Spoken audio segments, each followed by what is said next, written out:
তফসিল ঘোষণার একদিনের মাথায় ঢাকা ৮ আসনের সম্ভাব্য প্রার্থী হাদির উপর সন্ত্রাসী হামলার ঘটনা ফের অনিশ্চয়তার ছায়া ফেলেছে নির্বাচনী মাঠে। ভোটের শান্তিপূর্ণ পরিবেশ নিয়ে জনমনে তৈরি হয়েছে নানামুখী শঙ্কা।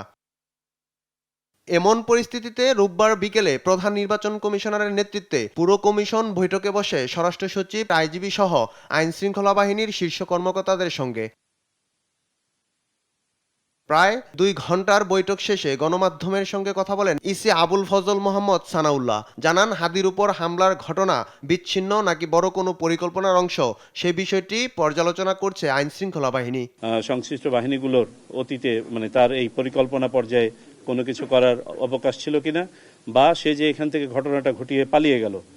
ভিগো ওয়্যার গার্ড প্রয়োজন মতো বাঁকানো যায়, অধিক চাপেও ভাঙে না।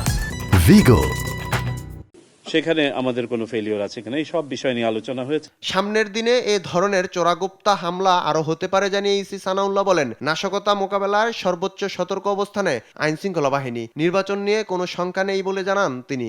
আজকের মূল উদ্দেশ্য ছিল যাতে করে এই ধরনের হামলার ঘটনার পুনরাবৃত্তি না ঘটে, বা এগুলো যাতে কঠোর হস্তে দমন করা হয়। যদি সে ধরনের ঘটনা ঘটে তারা যেন ধরা পড়ে।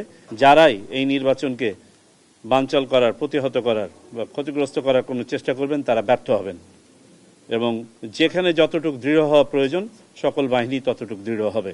নির্বাচন কমিশনার বলেন, ডেভিল হান্টে যাদের আটক করা হয়েছিল তাদের অনেকেই এখন জামিনে রয়েছে। তাদের বিষয়ে তৎপরতা বাড়াতে আইনশৃঙ্খলা বাহিনীকে নির্দেশনা দেওয়া হয়েছে বলে জানান তিনি। ফেরদৌস রহমান, দেশ টিভি, ঢাকা।